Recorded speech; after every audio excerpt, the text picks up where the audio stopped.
Овој ЕУ карван низ новите земји членки ве води во Бугарија, а град домаќин на оваа епизода е петтиот по големина во земјата – Русе. Се наоѓа на север, на границата со Романија, поточно на брегот на Дунав. По влезот на Бугарија во Европската Унија полека почнува да си го враќа стариот сјај. Еден е од ретките на Балканот со необарокна архитектура, што му дава посебен европски шмек. Во наредните половина час ќе ви ги представиме придобивките на овој мост на културите од членството на Бугарија во Европската Унија. На почетокот, лична карта на земјата со посебен осврт на Русе.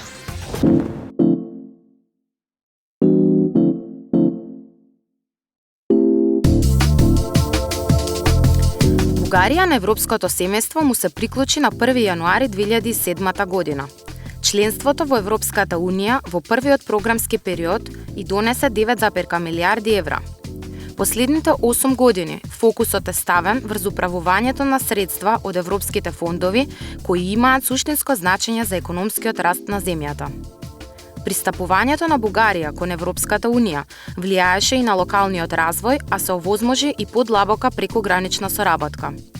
Приливот на инвестициите преку фондовите на Унијата рестартира одамна суспендирани проекти, кои денес се конечно завршени. Како што Бугарија чекореше кон својата иднина во Европската Унија, финансирањето во рамките на структурната политика за пристапување им помага на општините да ја модернизираат старата и дотраена инфраструктура. Во Русе, бугарскиот бисер на Дунав, беа модернизирани системите за водовод и за депонирање на отпадот, што придонесуваа за загаденост на животната средина. Пред 10 години, тука називот Убавиот и син Дунав воопшто не соодветствувал со реалноста. Освен товарните и патничките бродови низ Дунав, пловела и непрочистена канализацијска вода од целиот град. Се собирала во колектори кои се испуштале директно во реката. Над 40,5 милиони евра поддршка од Европската Унија му помогнаа на градот да се усогласи со стандардите за водоснабдување и прочистување на отпадот. Резултатите од најголемиот воден проект во Бугарија станаа видливи 3 години по нејзиното членство во Европската Унија. Со околу 35 милиони евра пари од инструментот за структурни политики за предпристапување му се овозможи на градот да се усогласи со двете клучни директиви на Европската Унија, онаа за прочистување на урбаните отпадни води и водата за пиење. Од овој проект произлегоа нови, поефикасни пумпи за снабдување со вода на повеќекатниците во градот. Во должина од 20 километри биле заменети главните водоводни цевки, а проширена била и мрежата за водоснабдување. За да не се судри градот со директивата за прочистување на урбаните отпадни води на Европската Унија, што стапи на сила во 2010 година, комплетно е реновирана градската канализација, а се изградила и пречистителна станица. Со ова е ставен крајот на старата навика, што било практикувано со векови за неконтролираното испуштање на отпадот. Но не е само животната средина таа која ги почувствувала придобивките од широкиот опсег на проектот. Се подобрило и здравјето на населението, се отвориле нови работни места и се намалила опасноста од поплави. Новата депонија што го покрива Русе и 4 други општини сега е целосно функционална и усогласена со стандардите на Европската комисија. Проектот добил нешто повеќе од 5,5 милиони евра и резултирал со затворање на 18 депонии. Во новата регионална депонија е подобрено управувањето и контролата на отпадот од регионот. За разлика од порано е зголемена свеста за рециклирање, а спречен е и протокот на контаминирани материи преку подземните води во Дунав. Русе, градот што се гордее со својот углед за транспарентно користење на фондовите од Европската Унија, конечно ужива во својот економски раст, што представува пресвртница за еден град кој страдал од масовна емиграција кон средината на 80-тите години од минатиот век. Иако проектите, финансирани со европски пари, почнале да се реализираат уште во времето кога Бугарија била кандидат за пристапување, продолжиле да се одвиваат според планот и по вклучувањето на земјата во европското семејство. Финансирањето од страна на Унијата го запрел континуираниот од на Русе кон економската стагнација. Ваквите проекти ја инспирирале општината повторно да ја преиспита иднината. Русе е најголемиот бугарски град на Дунав, најважниот транспортен, логистички, економски и културен центар за Северна Бугарија. Се наоѓа на 300 километри од Софија и на 70 километри од Букурешт. Број над 160.000 жители. Русе своите гости ги пречекува и со богато архитектонско наследство. Се нарекува Малата Виена и е еден од ретките градови на Балканот со необарокна архитектура. Во градот има над 260 споменици на културата и архитектурата. Десетици згради споменици на културата денес го носат знакот Европско културно наследство. Во Русе се наоѓа најголемиот индустријски парк, а главниот фокус на градот се транспортот и логистиката. Сегашна стапка на невработеност е околу 3%, што е пониска дури и од главниот град. Се слеваат многу странски инвестиции, а економската слика на градот ја надополнуваат и лесната индустрија и бродоградбата. Тука живеат околу 165.000 луѓе. Новото чувство на оптимизам може да се погледне на улиците.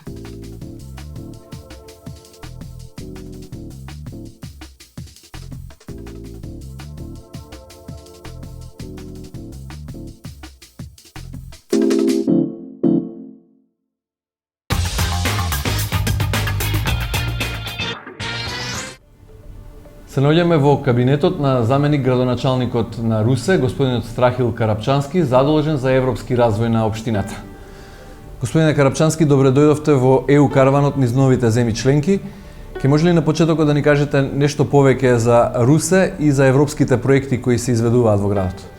Здравейте, радвам се, че сте в нашия град. Русе е известен като Дунавската столица на България. Най-големия български град на река Дунав, петия по големина в България. В момента Русе попада в северен централен район на България, който е един от българските региони, част от реализацията на Дунавската стратегия, един мащабен проект на Европейската комисия, към който русенци като цяло имат изключително големи очаквания. Това е съвсем оправдано, тъй като в програмният период 2007-2013 година статистиката показа, че около 75% от публичните инвестиции в България идват от европейските фондове. Това означава, че страната ни като цяло, нейните общини, нейните региони са в много голяма степен зависими от европейското финансиране. Това в много голяма степен се отнася и за нашият град. До момента имаме успешно приключени европейски проекти на стойност около 35 милиона лева. Отделно от това, в момента управляваме европейски проекти на стойност 90 милиона лева. Наред с това сме депозирали портфолио от европейски проекти на стойност още около 45 милиона лева, което означава, че голямата част от финансирането на проекти в сферата на транспортната инфраструктура, на градската среда, на културната, образователната, социалната, здравната инфраструктура идват от европейските фондове. Това е един дълъг и сложен процес, тъй като финансирането, идващо от джобовете на европейските данъкоплатци, предполага много стриктен контрол от различни институции, както на национално, така и на европейско ниво. Видимите резултати от реализацията на тези проекти не идват много скоро, но пък за сметка на това те са с много високо качество и на много високо ниво. В нашата управленска програма водещо е мотото да възродим Русе и това го разбираме именно чрез съчетаване на едни местни инвестиции и инвестиции от европейските фондове в благоустрояването на инфраструктурата на нашия град. В момента в процес на изпълнение са няколко важни за нашия град проекти.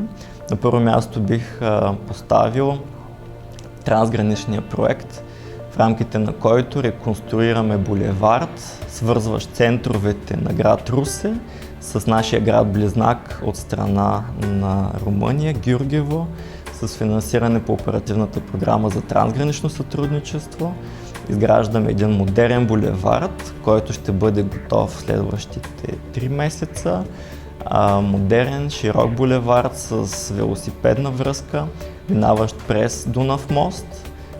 Този булевард дълги години беше замразен като проект и именно с европейското финансиране. Сега в крайна сметка успяхме да го реализираме.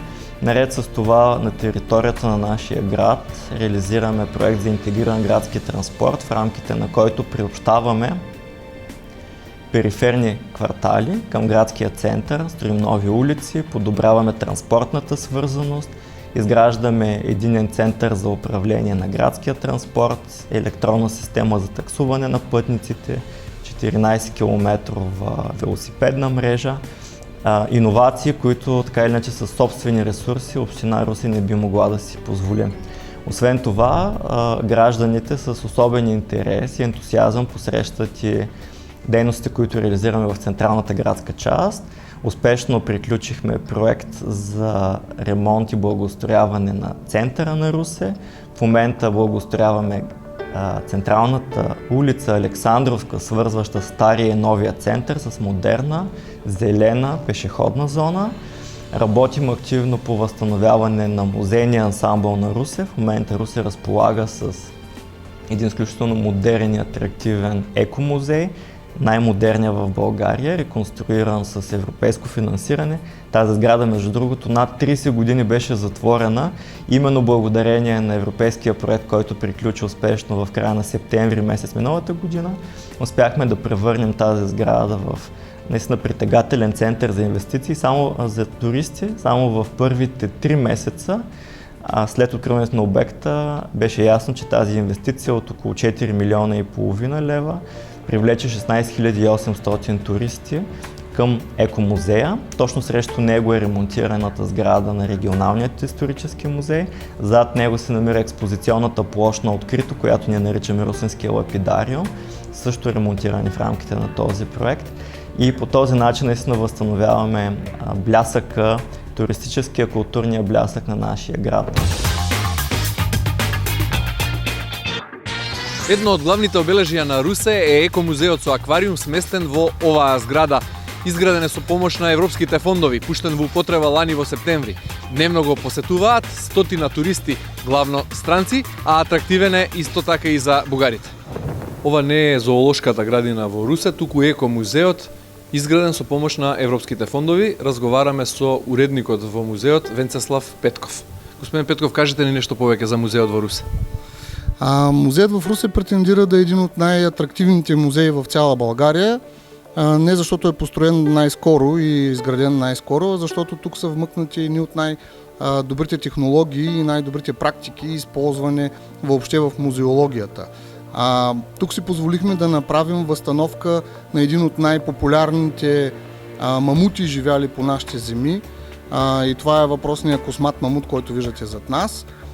Той е в абсолютно реални размери и е максимално близък до истинския вид, както е изглеждал. От него има много известни артефакти, много неща са изкопани от земята и всичко, което виждате на територията на този музей е нещо, което го има или го е имало на територията на Североизточна България, т.е. покрай нас в музея. Има ли много туристи? За наша радост, още при откриването на музея, първия ден влязоха около 2000 човека за по-малко от 6 часа и от 28 септември, когато го открихме музея, до 31 декември имаше 16 800 души, които посетиха музея. От тогава до сега на ден имаме около 40-50 човека всеки ден. Но статистиката от септември до края на декември е 16 800 човека. Каква беше помошта на Европската унија? Помогна во изградбата на зградата или во подготовката на поставките и на препарациите? Сградата е построена преди да започне този проект, но по време на проекта тя беше дооформена, не знам как точно се казва, но тя беше изградена на груб строеж и след това беше замазана, сложени прозорци и всякакви други неща. По този проект, едно, че се направи обновяване на самата сграда, се изградиха и витрините, в които са поставени всички животни и прекрасните диорами, които сме направили. По този проект се финансира изграждането и на пещерата, която горе може би видяхте. По този проект се финансира за снимането на научно-популярни филми на територията на Русенско със специален екип, кинаджийски екип. По този проект се финансира и изграждането на тези интерактивни игри, които преди малко ви показах. Всъщност по този проект се направи всичко без подредбата на самите диорами и на самите витрини вътре. Споменавте многу проекти. Ке може ли да кажете вкупната сума во програмата 2007-2013 и во колку се предвидени во програмата 2014-2020, конкретно од европските фондови за развој на Русе? До момента отчетът ни за изтеклия програмен период 2007-2013 година показва, че цялото портфолио възлиза на около 100 милиона евро или около 200 милиона лева. За следващия програмен период се надяваме, че сме си научили уроците и че можем да бъдем още по-добри и още по-ефективни. Така че целта, която сме си поставили е да повторим минимум тази стойност, а защо не и да я надхвърлим. Дали влезот на Бугарија во Европската Унија му овозможи на Русе да си го заслужи епитетот Бугарска Виена? Епитетът Българска Виена е част от местното самочувствие, местната идентичност, местният патриотизъм на Русе. Както вие казахте, действително това трябва да се отстоява, да се заслужи. Убедени сме, че членство в Европейския съюз наистина разкрива нови перспективи пред развитието на нашия град, на нашия регион. Дълго време Русе е страдал от това, че е бил един периферен град, един град разположен на границата и тази гранична локация по-скоро е бил тежест, бреме за града и за региона. За членство в Европейския съюз от 1 януари 2007 година Русе получава една цивилизационно нова възможност за развитие. От бивша периферия има възможност да се утвърди като нов център на интеграция в един трансграничен регион между Румъния и България. Само на 60 км южно от румънската столица Букурещ, Русе има уникалната възможност, разбира се, с интелигентно планиране на местните политики за развитие, заедно с нашите съседи от Гюргево, от Букурещ, да се възползваме от един вече много добре утвърден в европейската практика модел на трансграничните агломерации. В перспектива Русе, заедно с Гюргево, отлично биха могли да се позиционират в един трансграничен контекст, като едни сателити на румънската столица Букурещ. Така или иначе тенденциите за развитие на Букурещ предполагат разрастване на юг, именно към Русе и към Гюргево. Така че активно работим в тази посока. Русе и Гюргево бяха първите два града в Югоизточна Европа, които разработиха своя трансграничен мастер план за своето съвместно развитие до 2027 година. И този трансграничен мастер план е тясно обвързан и с визията за развитие на румънската столица Букурещ. Така че европейската интеграция на България, конкретно за Русе, конкретно за региона, вече дава своите първи положителни резултати. От нас зависи в следващите месеци и години да бъдем още по-активни, да бъдем още по-подготвени и да успеем да се възползваме. Стотина метри понатаму преку Дунав е Романија. Во рамките на програмата за прекугранична соработка Русе и соседната романска општина добија околу 2 милиони евра за изградба на нов булевар, кој преку мост ќе ги спои двата града и уште посилно ќе ги зближи бугарскиот и романскиот народ. Ако во минатото Дунав бил оној што ги делел двете општини, сега реката ги поврзува и им дава доверба во заедничката европска иднина. Еврорегионот Русе Георгиево во моментот е најголемата градска заедница на руманско-бугарската граница и е главен транспортен јазол меѓу двете земји, кои во 2007 година станаа полноправни членки на Европската унија. До неодамна единствениот мост по бугарското течение на Дунав бил изграден во 50-тите години на 20 век, во едно друго време кога никој не помислувал дека двете земји ќе станат дел од процесот на европската интеграција. Денес, кога ја нема границата, се отвораат нови можности за развој. Мостот е долг околу 3 км и 30 метри над водата. Областа е фокусна точка на двата паневропски коридори 7 и 9. До 2020 година треба да бидат распределени значителни средства за подобрување на транспортната инфраструктура. Приоритет во работата е ефикасното спроведување на прекуграничната соработка со партнерите од романската општина, со кои делат два проекти во вредност од околу 8,5 милиони евра. Проектот, чие лансирање предстои, е поврзан со коридорот 9. Ке доведе до подобрување на пристапноста на еврорегионот Русе Георгиево преку модернизација на патната инфраструктура. Најважните проекти во регионот во последните години се над 100 милиони евра. Властите од двата града вложуваат посебни напори за поддршка на бизнис средината. Многу домашни и странски инвеститори се одлучиле да го користат овој огромен потенцијал. Десетици големи компании успешно работат во слободните економски зони од двете страни на реката Дунав и имаат корист од модерната транспортна инфраструктура. Во 7-годишниот буџетски период 2014-2020 Бугарија и Романија на располагање имаат грантови во износ од над 30 милиарди евра, од кои повеќе од 25% треба да бидат насочени кон инвестиции во патната инфраструктура и во градежништвото.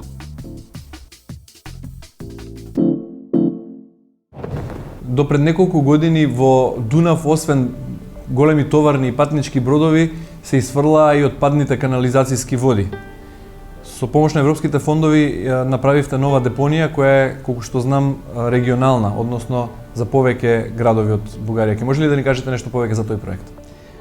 Да, на територията на община Русе в момента изпълняваме също с европейско финансиране на стойност около 22 милиона лева. Проект за рекултивация на старото общинско сметище.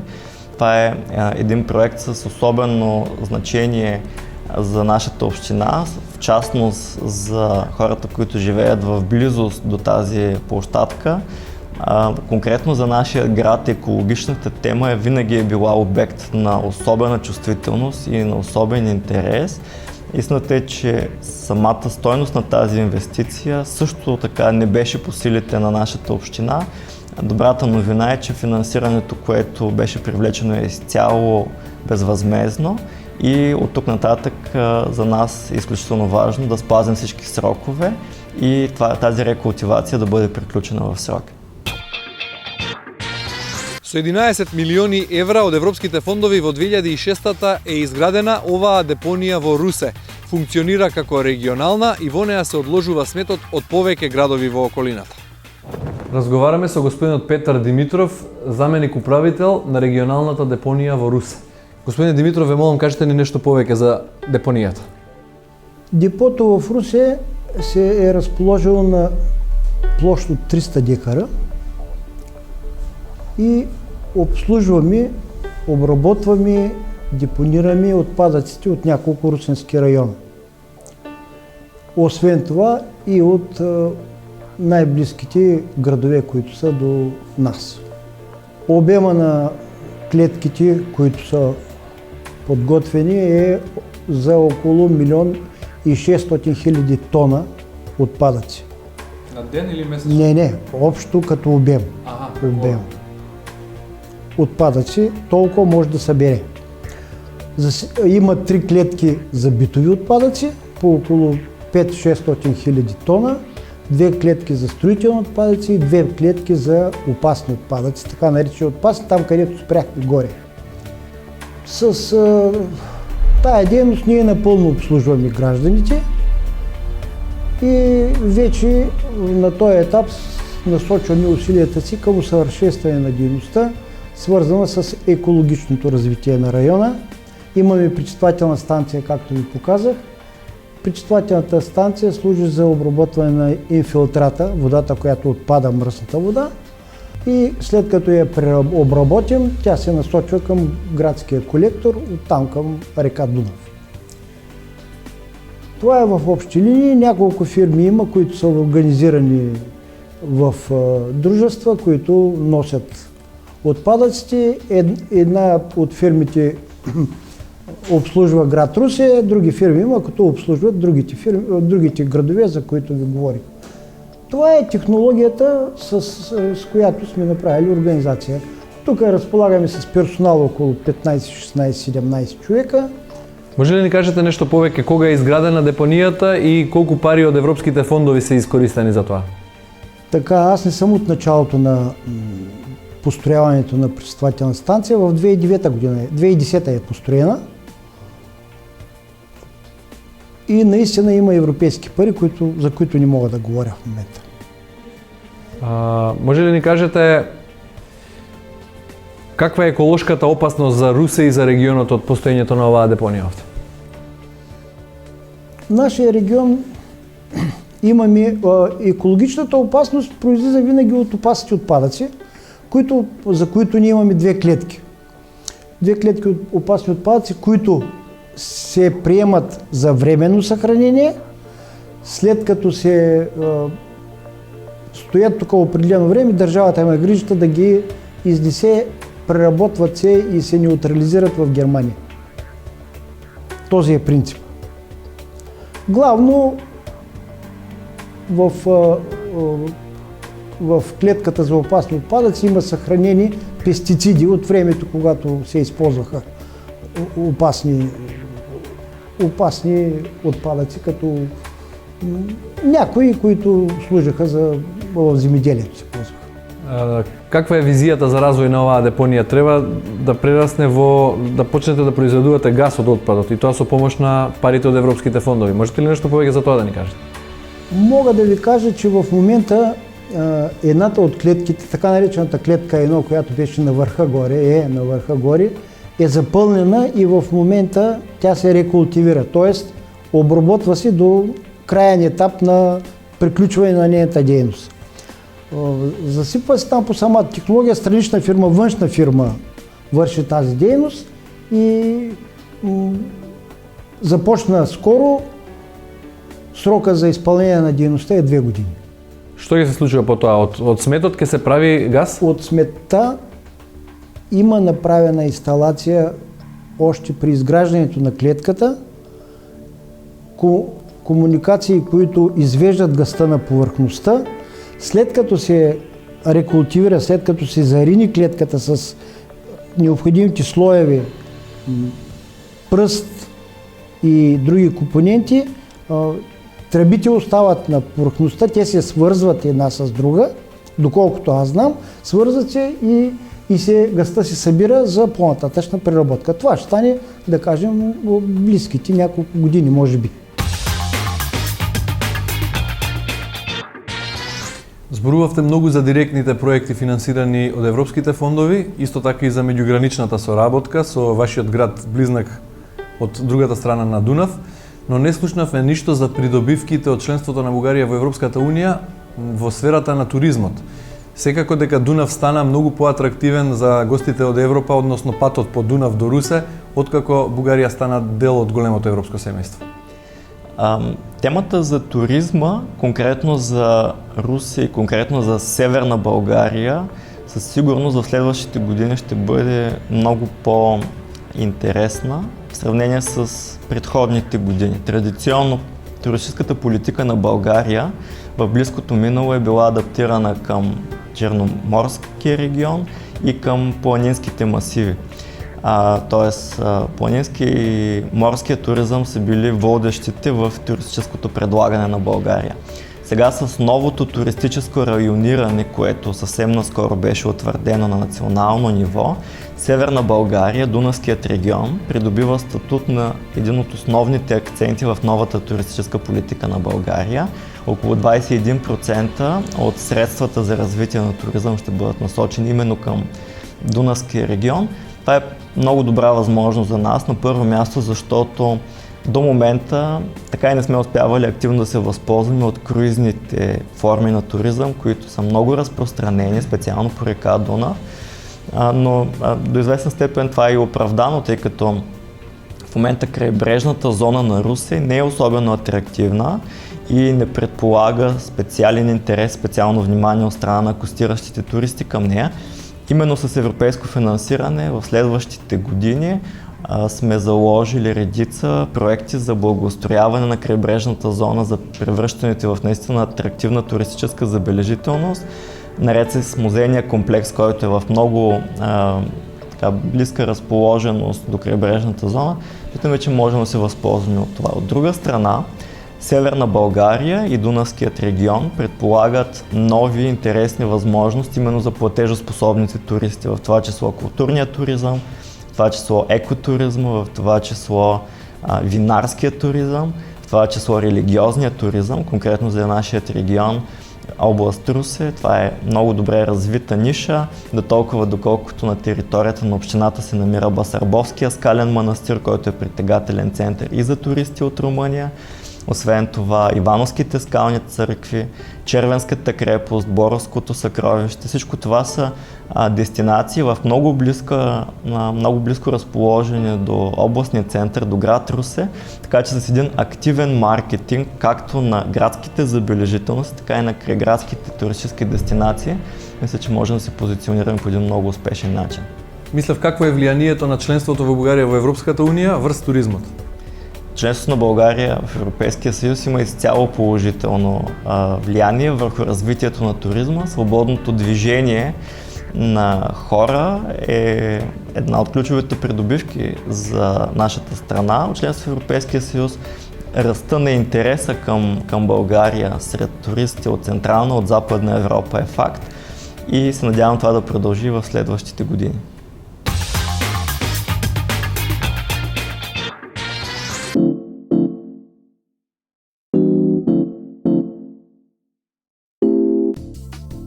Русе е петиот по големина град во Бугарија, главно пристаниште на Дунав во земјата и главен транспортен јазол.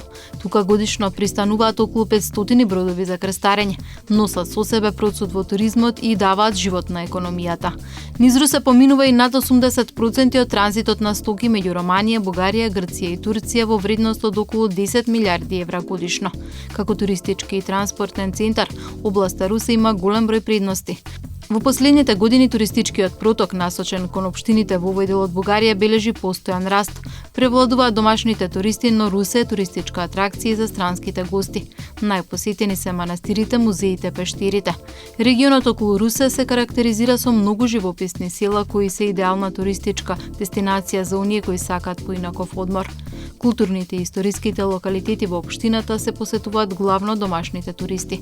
Помалку од 1/3 или 20.000 странски туристи годишно доаѓаат во Русе со бродовите кои плуват по Дунав. Од странците кои лани го посетиле Русе, во најголем процент се гостите од Германија, Франција и Велика Британија. Во градот и околината доаѓаат и многу романци. Нивниот интерес е главно поврзан со местата за шопинг. Романските туристи вообичаено бараат ефтино сместување, а ги посетуваат и природните знаменитости и музејските објекти. Во 2014-та се зголемил и бројот на руските туристи кои се ориентирани кон луксузните хотели. Какви се плановите, визиите за развој на Русе? Како ја замислувате општината по неколку години од сега?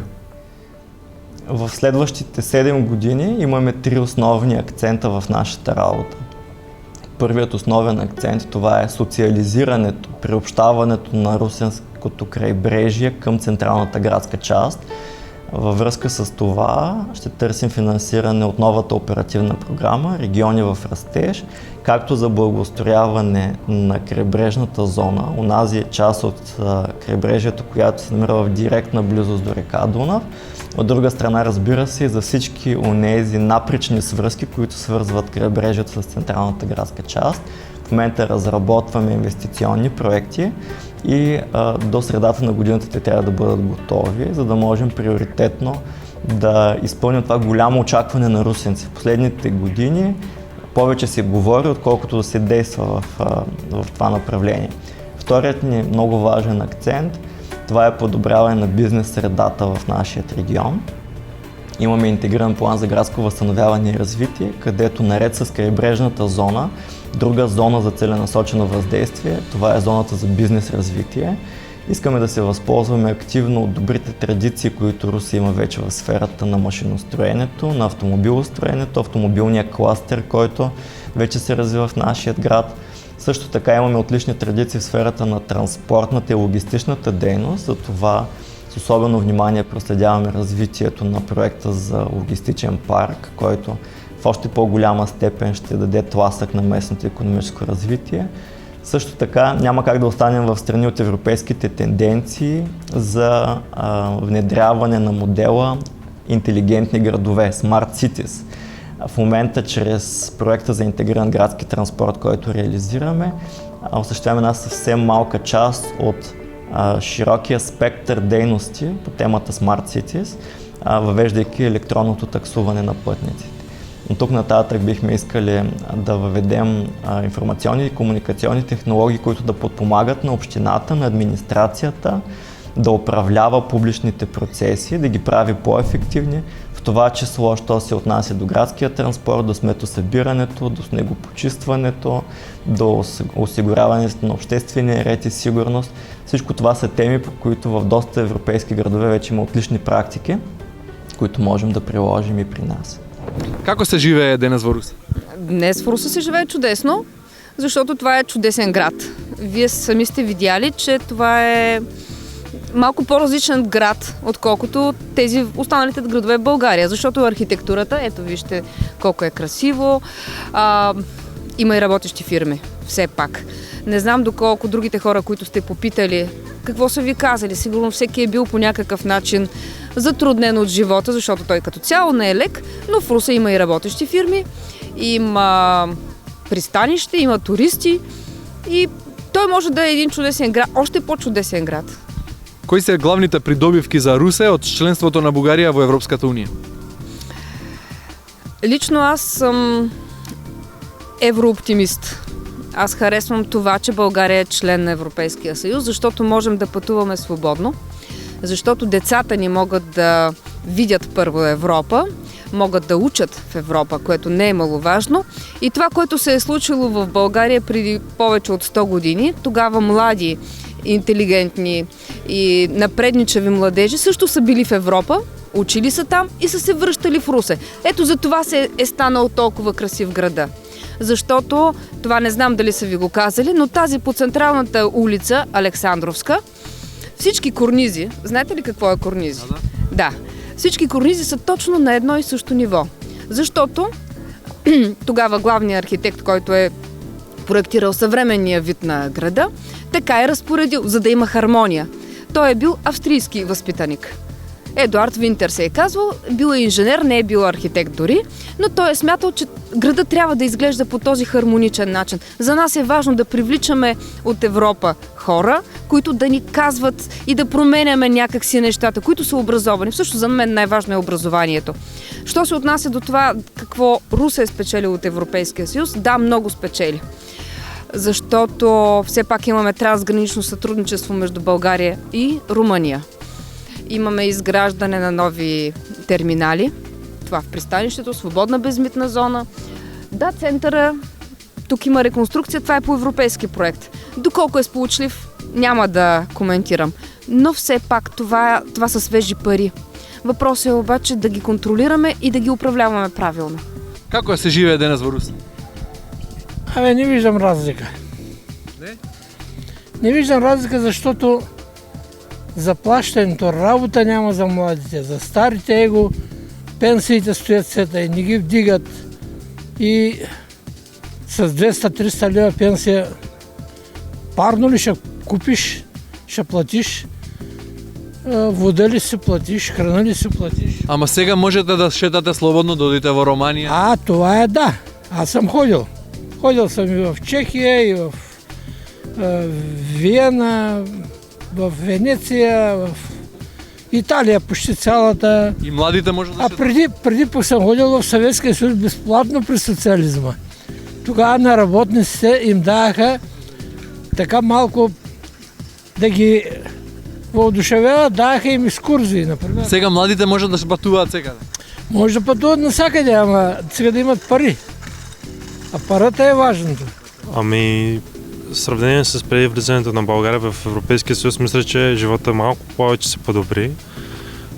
И може да видите инфраструктурните проекти, които се направиха в града благодарение на Европейския съюз. Като цяло мисля, че градът се развива и мисля, че нещата отиват на добре. С бавни темпове, но мисля, че има положителни неща се случват. И аз ви благодаря.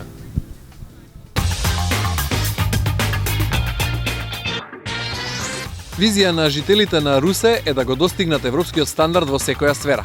Нивната амбиција изгледа лесно остварлива ако се има предвид идеалната местоположба на градот, распослан на брегот на моќниот Дунав, крстосница на патниот и на речниот сообраќај. Ако се пресмета и големата помош од европските фондови, сонот на Русе изгледа сосема реален. ЕУ Карванот ја продолжува својата турнеа низ новите земји членки. Довидување во следната епизода.